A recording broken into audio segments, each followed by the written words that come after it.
So guys, in closing, do we have video to wrap up with today? Or do we have any video footage? I don't know. I recorded me going to Pete's. I talked about that a little bit. Alright, so we got a little bit of video I didn't footage. talk with Pete on camera, but I did explain a little bit of what I was doing. So guys, in conclusion of today's video, Kaden and I worked on these lovely bars over here to reinforce. Are they just reinforcement bars? basically to keep the motor from moving forward backwards. So the mid plate is where all the twisting happens in the car. The initial area for twisting. Everything else that twists in the car is essentially a byproduct from what moves around in the mid plate.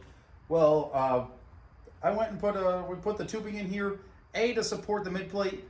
As you can see, the mid plate on these cars are fairly narrow. The width on the mid plate of these old Dodges are 32 inches, I think. So the ears on the mid plate are fairly short. The area from the bell housing to the outer positioning. But I guess zoom around and come around back. I guess we could talk about that a little bit. Just flip the camera? No, just walk around back here. So this area down here between the bell housing, the transmission bell housing, and the outer rails are fairly small. But we went and made these gussets today here. Wait, I take that back. Maddy and Kaden made those gussets. We had a good attempt at making the gussets. Yeah.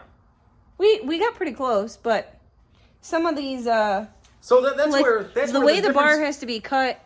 They're probably good. You guys could probably build a mild steel cage. Because you're like 75% of the way there on fitment. But the way that the bar has to be these are very complex in bars. order to fit like the two bars that are here, it's the cut on that is really... These are very complex bars. As you might not be able to see or might be able to see, there is like 5 bends going on in this one bar here as far as fitment goes. The A-pillars are at an 85-degree angle or something like that, 80-degree angle. So they're on a like 15, 20-degree layback. The dash bar is 90 degrees to this bar, but as you can see, they're on a downward slope also, and they're angled in. So we created this big triangular piece here. I did that for multiple reasons, as far as placement for my pedals, placement for myself, placement for if we want to decide to go and run the turbo plumbing inside the cowl here and out. It gives me room in here to do all that stuff, because the cowl of the car, the 33 truck, sits about this high. So if I want to do like a blower style intake with a reverse style throttle or a throttle body at the firewall or closer to the firewall, I can bring my tubes in through the firewall and out, and it gives me some room here. If I want to make the dash removable and mount all my electronics up here, it's a very easy. Not to say this for any other reason, but I'll say it like with my medical issues and stuff like that, I got to make this stuff as easy to work on as possible. So, okay, so like, yes, we're fairly young and stuff like that, but like, I'm very, I try to be extremely forward thinking about all that stuff, because, yeah. You don't want to make it challenge. Make it easy for yourself. Yeah. And it's not just because like of my medical issues. It just makes sense to make things easy for you. So if we go and do, what? Oh, I was gonna say if we go do like a sick week or something like that, and we have to work on the car at all, it gives you the ability to be able to do more, or you know, in that short time frame that you might have, if you've got the car set up where you're able to work on it and everything's accessible, and like not to you'll say have an this, easier time. Not, like for whatever reason, but wiring is heavy. Okay, wiring just is inherently heavy, and you can take a lot of weight out of a car if you make all your wiring compact. So there's enough area right here. If I choose to, I can mount my ECU here. I can mount all the computer stuff here, all the electronic devices here, the relay boards, and so on and so forth, all right here on this panel. And then open up the door, suicide doors, and I could be sitting right here on a little stool or whatever and have full access to all my wiring. And of course, I'd run the wiring backwards towards the cab. Instead of towards the engine, it would have the service loop around, but that makes it so you could access all the 6 connectors on the ECU. So when it comes to pin mapping things, or pin mapping is basically the wiring on the thing, or adding auxiliary parts or pieces or add-ons to the ECU, it's all extremely easy, accessible, and you don't have to worry about moving all that stuff. And eventually, if we get, like down the road, if we get another car together or something like that, or just serviceability, like you can pull pieces in and out very simply. Also makes it very simple that it's all out of the way of the transmission coming out the bottom of the car. It's out of the way of a lot of moving objects in the car, and a lot of out of the way of a lot of other potential fail points. If you have to climb over your wiring to get in the car, or the passenger has to climb into the wiring to get into the car, you got potential to like do stuff. And have something rip out, or have something get pinched, or whatever. A lot of people will hide the wiring underneath their carpet, but just because it's underneath your carpet doesn't mean it's not getting like abused, rubbed on and abused and stuff like that. So we can probably make a really nice panel here, fairly lightweight. Just add a couple strut bars in here and have a very strong, nice open area that's secured. So there's that. Also a big crush factor, okay? If we hit something or something gets front impact on the car, these bars are really gonna keep that motor from crushing in my feet and stuff like that. So we're gonna add some auxiliary bars down low and stuff like that, but this is a good start. I was working on the back mostly, as I gave these guys kind of a little bit of a free rein to try to mess up a couple bars, but they did pretty well. So that's pretty cool. Nothing so bad that it had to be totally thrown out. Yeah, I told them, hey guys, they're 18-inch bars. They're probably about $20 a piece. If you scrap them, it is what it is, and they're long enough that I can still use them for different gussets in the back of the car or something like that. So have at it, and you guys did pretty good. Hey. Thanks. Oh wait, I'm supposed to be clapping. Yeah. Good job, guys. Good job, guys. Thank you. Found it. We're on our way to be YouTube superstars. So guys, I appreciate it. There's a little wrap up for you guys, and Maddie's gonna go take Caden home because it's kind of late out right now, and sorry, Mrs. Boost is my friend. We kept him kind of late. My phone died, his phone died, and well, it's a good thing. We lost track of time. We lost track of time because it took him like 2 hours to make a bar. Yeah. Well, and we also got a snack. I'm learning. We got ice cream. No, these guys are doing good, and that was cool to have them be more than just a helper today. Yeah. So gave them a little bit of free rein, and it's at this point we're starting to connecting the dots on the chassis. So it's the stuff's not as I don't want to say it's not as critical, but they're all shorter pieces now. All the main bars are done, so if they screw it up, it's not. We only have to make like 10 YouTube videos to cover up the cost of a tubing versus instead of like 6 months worth of YouTube videos daily. So yeah. So guys, that's enough for this video. We'll talk about some more stuff. I've gotten probably 4, 5, 6 messages asking about engine placement and stuff like that. I'm gonna go and do a video in the next couple days here. Once we go and put the frame rails in the car and start setting everything up, so I could. I'm a visual guy, and I want to be able to show things as far as movements and dynamics and correlations between different parts of the car. So Maddie's telling me to hurry up, so my arm's getting tired. I appreciate it. Her arm's getting tired. I gotta go to the bathroom. I'm out.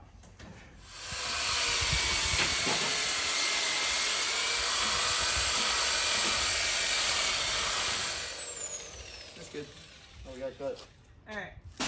So real quick, guys, Nick is working on welding up some other bars in the car. We've got the dash bar put in, and Caden and I are gonna work on making. It doesn't have to be perfect. We're gonna work on making. I don't know if they really have a technical name, but they're support bars that go from the dash bar to like the motor plate, the mid plate. Yeah. So we're gonna do some support bars. This one here. Has to be 19 inches long, so we're going to start off with that. Marker. Yeah, measure it. I don't like this tape measure. We're not using that.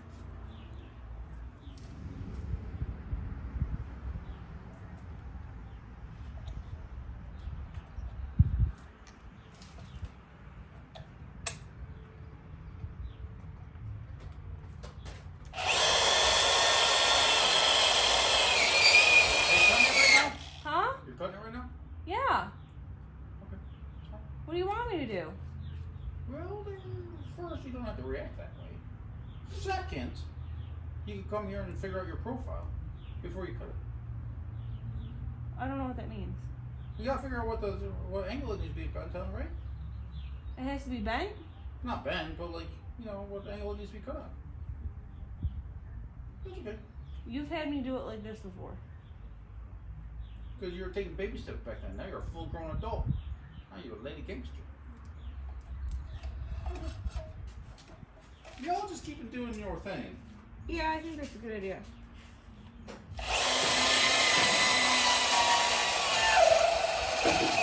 Oh, stop. The battery's dying. Yeah?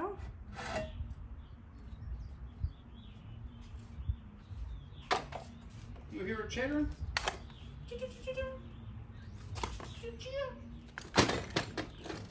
Oh, you used the perfect circle? Yeah. That cut looks magnificent. You know why I said that, babe? Because we're on camera. Because Kaden said, if it's on YouTube, you can make it anything you want, because you're the producer. Beautiful cut, babe. Hey, you want to hold this end of the bar? I don't even need to put it in the lid to straighten it up for you. Well, you see, the thing is, he interrupted me, like, right at the beginning of when I started cutting. All right, hold that. He's gonna finish it up, and then you can. I think it's gonna, like, it'll fish mouth on here. And Yeah, it'll go cook to a that little. one. Yeah. Okay. This is the thing, though. I don't know how to do this part. I don't either.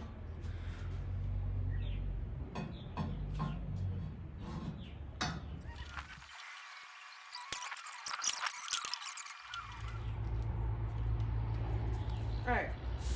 So we got our toilet paper roll. Now, I can screw this up. And it didn't cost us any money. It's an already used toilet paper roll. You put money into buying the toilet paper, Well, you gotta buy it anyways. and then if you mess that up, well, guess what? It'll cost you that money. But then that means you gotta make cuts on it. So we gotta get some scissors. I do need real scissors. We gotta cut. Okay, so I didn't know how we were going to come up with the right fitment here. But once I remembered that Nick uses toilet paper rolls or paper towel rolls to carve out a template on what the fitment's supposed to be, it was going to be pretty easy on out, I thought. The tube that I'm using is a shorter tube. That way I can kind of sleeve the toilet paper roll on it and have the tube on the other end against the mid plate in the proper location. It wasn't too long and bulky for me. But I traced out where the marker was hitting on the tube and then just kind of refined the fitment from there. And I wanted to leave extra material just so that when we actually use the piece of tubing, we were able to really get the size just right to what it needed to be. I had a basic idea of where the cut needed to be made and where we had to carve everything out, but I wanted to be able to have a good fitment. And let me tell you guys, it was a lot harder than I thought it was going to be. I've done the regular like straight tubes that go from one bar to another, and that's a lot easier to do. Nick kind of showed me a couple tricks, but this here, fitting it on two different bars and where the bars join in together, it's just really complicated. But it was a good learning experience, and I was glad to have Caden there to help us with this task. The other thing is, the other bar that we did on the other side, it's not just a duplicate. You have to mirror that image, so making that cut again was easy because we had an idea of what it needed to be, but doing that in a mirror image is not an easy task either to accomplish. So it was a good learning experience for Caden and I, and Nick was there along the way to help us kind of figure things out. But he really let us take control of doing these two bars by ourselves, and we were kind of able to bounce ideas off each other, and it was a really fulfilling task to have been able to do. So I look forward to taking this knowledge and being able to expand on that, build up the base level of what I'm learning here, and then eventually use that to build my wagon, which we will be getting to in the future. It's going to be coming real soon, I promise.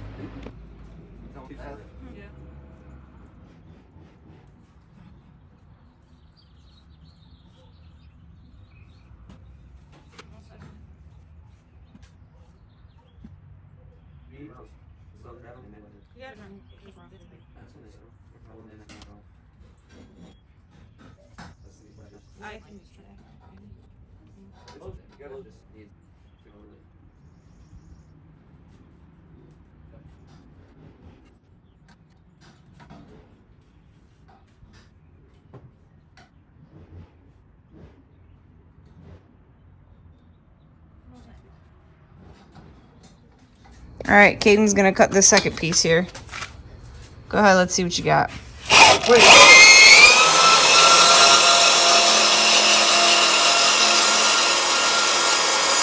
Roll it. Yep. It looks good from this side. Hey. It's not good on this side. What? It's not that good on this side. I messed up a little bit. He didn't mess up as much as I did. There you go. Well, you know you're supposed to steer the thing, right? No. Hey, he's never done it before. You gotta steer it like a car. I'll teach you how to use the saw.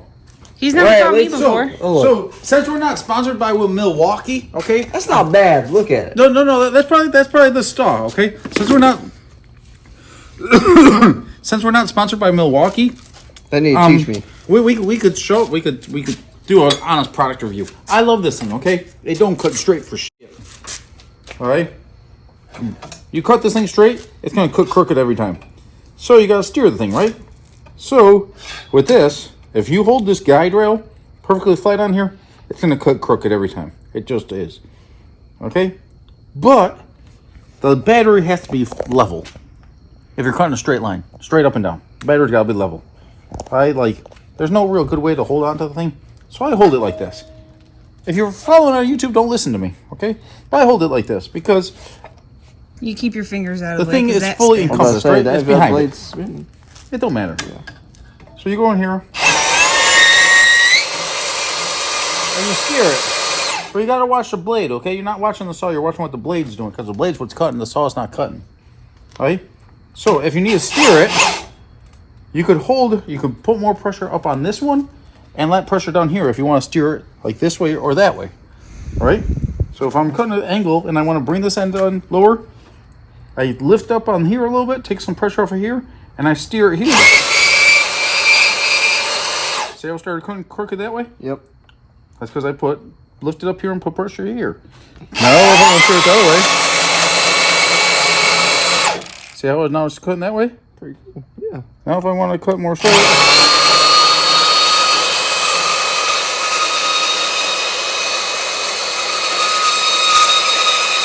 Alright, see how I'm steering it? Perfect, ready? I bring this all the way around.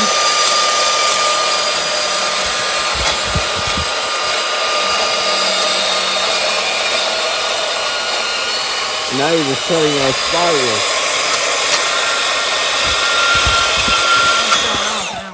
See how it was? See how it's pretty close to straight? Dude, I was cutting it crooked on purpose in the beginning of the video to show you how to steer the thing. You want me to cut a straight line? I'll cut a straight line for you.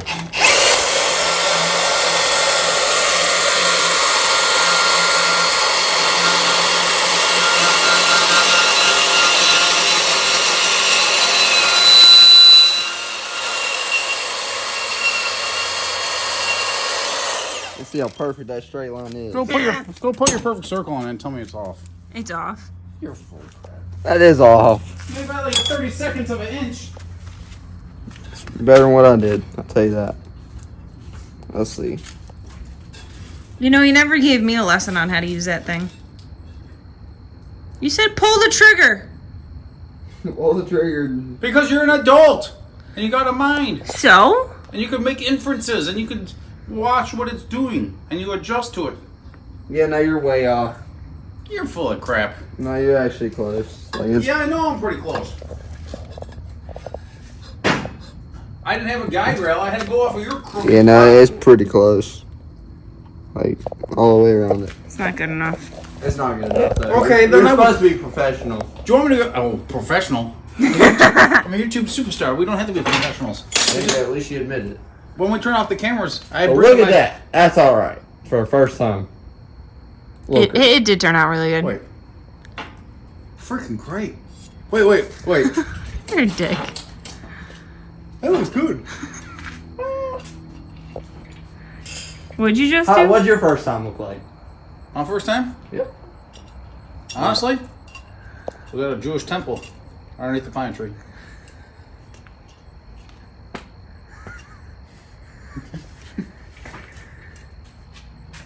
Yes. I thought it was a picnic bench. Yeah, at the Jewish temple underneath the pine tree.